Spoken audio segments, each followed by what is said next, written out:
தெலங்கானாவில் குடிநீர் வடிகால் வாரிய பொது மேலாளர் வீட்டில் கோடிக்கணக்கான பணத்துடன் 1.5 கிலோ தங்கம் பறிமுதல் செய்யப்பட்டிருக்கிறது. முறைகேடு புகாரில் சிக்கிய அதிகாரி மீது உரிய நடவடிக்கை எடுக்கப்படுமா?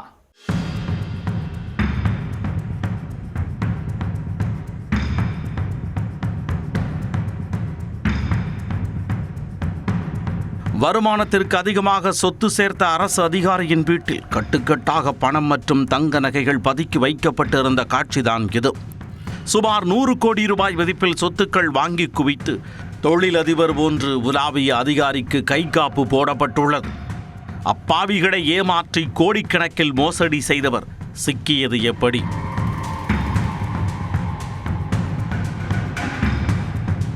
தெலங்கானா மாநிலம் ஹைதராபாத்தில் ரெட் ஹில்ஸ் பகுதியில் பெருநகர குடிநீர் வடிகால் வாரிய அலுவலகம் உள்ளது.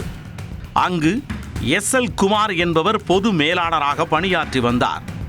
இவர் குடிநீர் வழங்கல் உள்ளிட்ட பணிகளுக்கு லட்சக்கணக்கில் லஞ்சம் வாங்கியதாக தொடர்ந்து புகார்கள் வந்துள்ளன.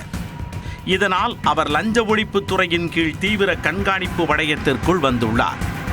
இந்த நிலையில் பொது மேலாளர் குமாருக்கு சொந்தமான வீடு உட்பட 8 இடங்களில் அதிரடி சோதனையில் அதிகாரிகள் இறங்கினர்.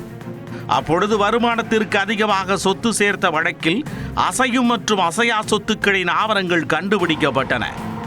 அதன் அடிப்படையில் நடத்திய சோதனையில் வீட்டில் பதுக்கி வைத்திருந்த 1 கோடியே 10 லட்சம் ரூபாய் ரொக்கப்பணம் கட்டுக்கட்டாக சிக்கியது. இதேபோன்று சுமார் 1.5 கிலோ தங்க ஆபரண நகைகள் மற்றும் 2.5 கிலோ வெள்ளி பொருட்களும் பறிமுதல் செய்யப்பட்டன.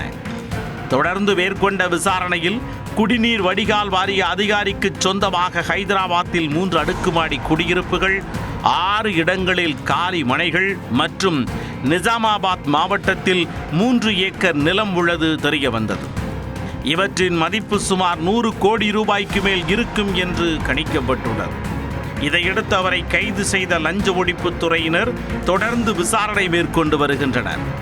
அரசு அதிகாரி ஒருவர் வருமானத்திற்கு அதிகமாக சொத்து சேர்த்த வழக்கில் 1 கோடி ரூபாய் ரொக்கம், 1.5 கிலோ தங்கம், 2.5 கிலோ வெள்ளி பொருட்கள் பறிமுதல் செய்யப்பட்ட சம்பவம் தெலுங்கானாவில் பெரும் பரபரப்பை ஏற்படுத்தியது.